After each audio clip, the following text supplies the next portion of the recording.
Bonjour. Alors il y a du nouveau, on va tâcher de le prendre dans un certain ordre. Alors, ce premier entretien va porter sur le GED, à qui je dis « Go, allons-y ». En effet, l'Europe est entourée, comme je l'ai déjà dit, est entourée de dictatures. Et les dictatures, on va y revenir, je ferai des entretiens à ce sujet. Ces dictatures, leurs jours sont comptés. Et ça se produira, je pense, plus vite que prévu. Alors l'Europe, je reviens là-dessus, contrairement à ce que beaucoup pensent, mais pour moi l'Europe, enfin, compte tenu de ce qui nous entoure, l'Europe a intérêt de se ressaisir et de profiter de cette occasion pour s'implanter un petit peu, tout au moins en Europe, et puis peut-être par ailleurs. Parce que déjà, tous ceux qui étaient nos amis se sont transformés en ennemis. Et puis, l'étalon dollar, les pétrodollars, ça se casse la figure. Et donc, c'est l'euro, qui remonte. Alors, ne faisons pas le cocorico, mais c'est pas mal. Donc, il y a un avenir pour l'Europe. Le tout, c'est que les chefs d'État, enfin les États qui constituent l'Europe, réfléchissent sagement. Prennent éventuellement un exemple sur le Canada, qui lui reste très respectueux, mais agit. Il ne parle pas beaucoup, mais il agit. Et nous, je trouve que l'on parle un peu trop. Alors il faudrait agir et se renforcer militairement, parce que quand même le danger, tous les dangers ne sont pas absents, au contraire. Ils s'amplifient peut-être un petit peu trop, à mon avis. Alors avant qu'ils soient trop importants, il serait bon que l'Europe soit importante dans sa défense. Ça ne veut pas dire, je ne veux pas dire qu'il faut envoyer tout le monde au casse-pipe, pas du tout. Mais avoir ce qu'il faut pour savoir connaître la façon de se défendre et en avoir les moyens. Matériel, s'entend. Humain aussi. Alors, je crois que l'occasion est rêvée pour l'Europe. Oh, on aura peut-être des tiraillements à droite à gauche, mais la démocratie, c'est ça. Hein. On se dispute un peu, mais puis au dernier moment, on trouve un accord, on partage un bon repas, puis l'affaire est classée. À peu près. Mais moi, des décisions qui s'imposent, j'appelle ça dictature. Alors, je ne pense pas que l'Europe soit prête à la dictature, malgré qu'il y ait la Hongrie, qui fait partie de l'Europe et qui est une dictature. Alors là, je pense qu'il va falloir prendre une décision. Déjà, on pourrait peut-être lui couper les vivres, et puis lui couper pas mal de choses. Hein. C'est bien beau de tendre la main à encaisser, et puis de ne rien rendre en retour. Voilà, puis il y a encore deux États aussi qui auraient tendance à avoir des idées contraires à l'Europe. Alors, tu es avec moi ou tu es contre moi? C'est une question à leur poser. Et puis s'ils sont contre nous, eh bien ma foi, on prend les décisions. Hein. Voilà. Donc, je vais commencer par la Chine. La Chine qui s'imagine invincible, etc.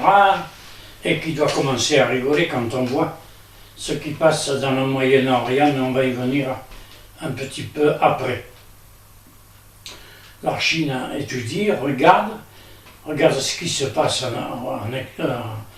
au Moyen-Orient, et puis il va peut-être en tirer des leçons pour récupérer Taïwan. Parce que je crains fort que Taïwan soit livré à la Chine populaire. Quand on voit nos amis américains, enfin nos amis, non, ce ne sont plus nos amis, eh bien, je me demande si la Chine ferait bien de reconsidérer sa position, parce que les dictatures, elles durent un certain temps. Mais il arrive un jour où tout casse. Et quand ça casse, ça fait mal.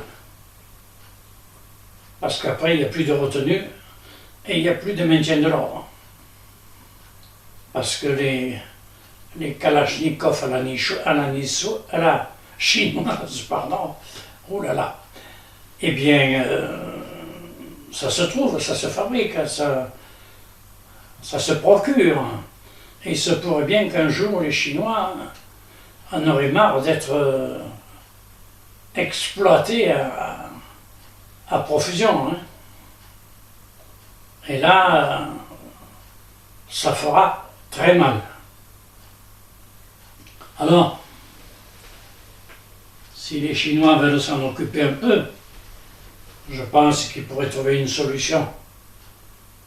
Pourquoi pas démocratique? Parce qu'après tout, démocratie, c'est une façon de gouverner. C'est vrai que avec une démocratie, tous les 4 ans, tous les 5 ans, les gouvernements changent. Mais c'est dans le mouvement que l'action se produit. Donc, il faudrait bien de vérifier, d'étudier la question de très près et de prendre les décisions qui s'imposeraient. Je pense qu'il s'y retrouverait bien. Parce que le Chinois, c'est un bon travailleur comme tout le monde, enfin, tout le monde, et, enfin. Et le Chinois, la Chine arriverait à, si elle prenait la démocratie, il est vrai, ben Taïwan retomberait automatiquement dans le giron chinois. Hein, parce que Hong Kong, qui était anglais, est tombé dans la Chine, mais bon, il y a encore pas mal de résistance à Hong Kong. Hein. Donc, je pense que la Chine, si elle veut bien étudier la chose, évidemment seulement le grand Manitou chinois perdrait ses prérogatives, et puis il y aurait peut-être une solution. Démocratie, mais avec le président à vie, comme il n'est plus jeune, ben, le jour où il meurt, ben, la démocratie reprendrait ses droits, et il y aurait un vote pour nommer démocratiquement, bien entendu, un nouveau chef d'État. Il y aurait quelque chose à voir. Parce que la Chine, ben, c'est plausible. Mais il faudrait qu'à ce moment-là, avec la démocratie, s'installent quand même des droits humains. Et puis revoir l'embauche des enfants, et le droit à la parole, à la religion. Parce qu'en Chine, le catholicisme existe, hein. Il ne faut pas l'oublier. Et après tout, pourquoi pas? Si les Chinois veulent devenir catholiques, hein, ça se passe dans la tête, ça ne se passe pas dans les mains. Hein. Comme on a des idées politiques, on peut avoir des idées religieuses. Et puis, on ne s'en porte pas plus mal. Bon, il y a des aléas, c'est vrai qu'en France, nous avons eu quand même pas mal de difficultés pour retrouver le calme, mais ça y est, c'est arrivé. Je ne dis pas que ce soit parfait, mais ça arrive. Donc, je souhaite qu'une chose, c'est que la Chine réfléchisse bien, puis le chef d'État, le jour où son Dieu, leur Dieu, Bouddha ou Jésus, je ne sais plus qui, le rappellerait, ben, le suivant serait élu, mais bien démocratiquement. Il ne faut pas que ce soit des résultats 99%. Hein. Parce que moi, ça, j'y crois pas. Si, en dictature, oui. On arrive avec les urnes pleines, on n'ouvre pas les bureaux de vote, et le soir, on ouvre les urnes, et puis c'est à 99, quoi. Hein. Alors voilà, je pense que la Chine a peut-être un bon avenir devant elle, mais il y a de grosses réformes à faire. Alors je leur souhaite bon courage, et surtout, avec entre démocrates, on arriverait quand même à composer, à rétablir des relations commerciales raisonnables, et tout baignerait, et tout irait à peu près bien. Voilà, c'est tout le mal que je leur souhaite. Vous voyez, je ne suis pas méchant. Hein. Allez, à plus.